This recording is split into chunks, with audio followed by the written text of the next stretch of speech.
کہ سب سے بڑا رزق اللہ تعالیٰ کی رضامندی، اس کو حاصل کرنے کے لیے پوری محنت کرے،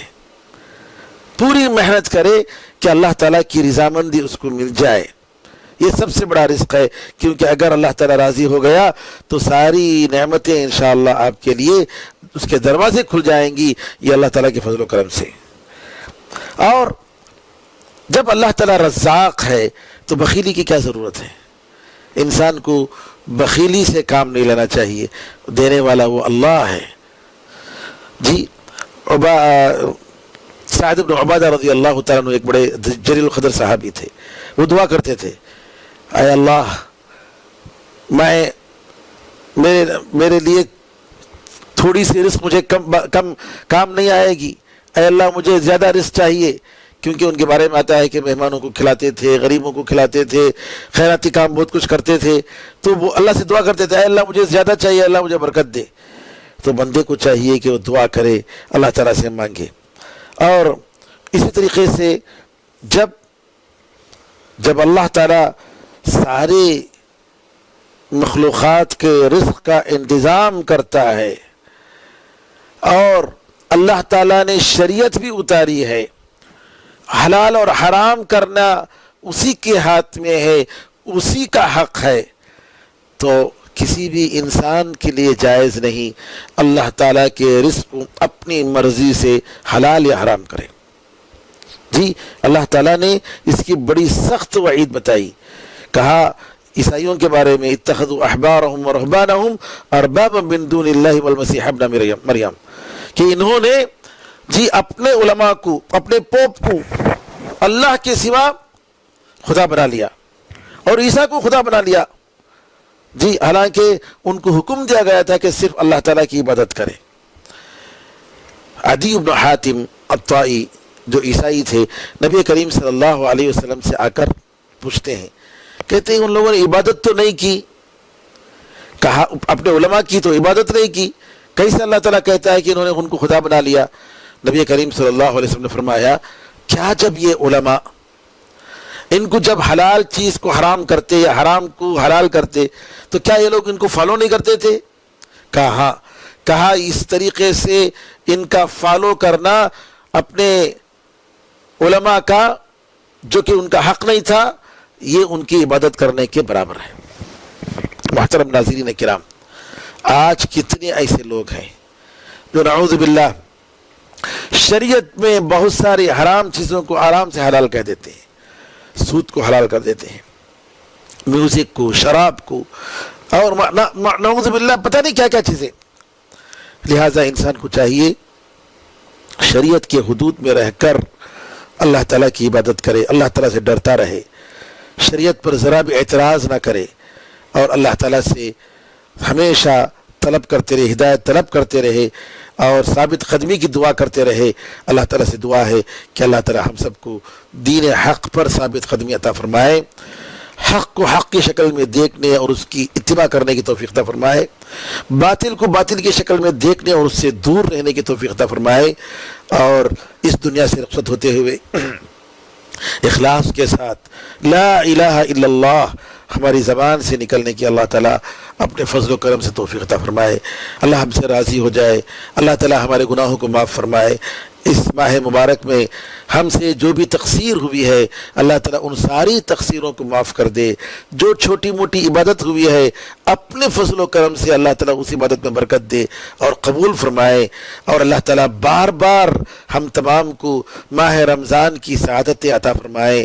شب قدر کی سعادت عطا فرمائے، اور اللہ تعالیٰ اس کی ساری عبادتیں اخلاص کے ساتھ ہمیں بجا لانے کی توفیق عطا فرمائے، جنت میں ہم سب کو جنت الفردوس میں اللہ تعالیٰ جگہ عطا فرمائے، آمین یا رب الراحمین، والحمد للہ رب العالمین، وصلی اللہ وسلم علی نبینا محمد وعلی آلہ وصحبہ اجمعین، والسلام علیکم ورحمۃ اللہ وبرکاتہ۔